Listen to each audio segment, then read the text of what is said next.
Welcome back to Auto Nova, where we bring you the latest and greatest in the automotive world. Today, we're diving into a beast of luxury, performance, and technology, the all-new 2026 Mercedes-Benz GLS 63. If you thought last year's model was impressive, wait until you see what Mercedes-AMG has done with this powerhouse SUV. Let's take a deep dive into what makes the new GLS 63 a true standout in the full-size luxury SUV segment. From the first glance, the 2026 GLS 63 screams presence. Mercedes has given it a subtle yet powerful design refresh. The front grille is bolder with a more aggressive AMG signature Panamericana look. Flanking it are sleek digital light headlights, which not only look futuristic but adapt to traffic and road conditions in real time. The bumper design is sharper, and the air intakes are larger, feeding the beast under the hood with more cooling power. Move to the side and you'll notice sculpted lines, larger AMG alloy wheels, and a stance that balances elegance and dominance. Now let's talk about the heart of this machine. Under the hood, the 2026 GLS 63 houses an updated 4.0-liter twin-turbocharged V8 engine with mild hybrid EQ boost technology. And here's the showstopper, this version now produces over 600 horsepower. That's right, this massive SUV can rocket from 0 to 60 miles per hour in just about 4 seconds.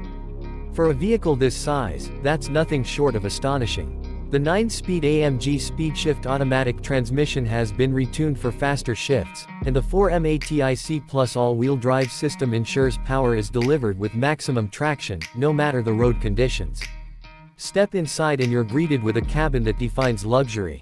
Mercedes hasn't held back. High-grade Nappa leather, carbon fiber trim, and customizable ambient lighting wrap around you.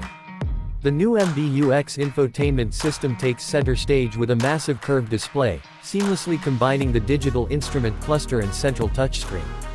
It's intuitive, responsive, and now supports even more voice commands, making "Hey Mercedes" more useful than ever. Rear passengers are just as spoiled, with heated and ventilated seats, entertainment screens, and more legroom thanks to improved packaging. But performance and luxury aren't the only highlights.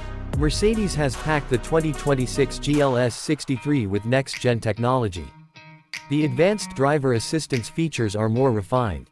We're talking about semi-autonomous driving, smart parking assistance, adaptive cruise control with stop-and-go functionality, and a new feature that allows the car to automatically change lanes on the highway when you tap the indicator. The active suspension system, AMG Ride Control Plus, is now smarter too. It reads the road 1,000 times a second and adjusts damping in real time for the perfect balance between comfort and agility. Mercedes also hasn't forgotten about sustainability. The EQ Boost mild hybrid system doesn't just help with performance, it improves fuel efficiency and reduces emissions. It captures energy during braking and feeds it back into the system, assisting the engine when needed and providing smoother start-stop operation. For families or anyone needing practicality, the GLS 63 remains a true 7-seater. And with the optional executive rear package, the second-row passengers get captain's chairs with massage functions and a center console that rivals business-class seats in some airlines. Cargo space. Still generous, and even better with the hands-free tailgate and adjustable air suspension that lowers the vehicle for easier loading. On the road, the GLS 63 feels like a contradiction in the best way possible, an SUV that handles like a sports car but pampers like a limousine. The steering is precise, the body stays composed in corners, and the exhaust note, oh. The sound of that AMG V8, is pure music for any enthusiast. So, who is the 2026 Mercedes GLS 63 for? It's for the driver who wants everything: power, luxury, space, and tech. Whether you're a CEO heading to the office or a parent doing the school run in style, this SUV makes a statement. That's all for today on Auto Nova. Let us know what you think of the new 2026 GLS 63 in the comments below. Would you pick this over the BMW X7 M60i or the Audi SQ7? Don't forget to like, subscribe, and hit that bell icon so you don't miss our next in-depth review. Thanks for watching, and we'll see you in the next video.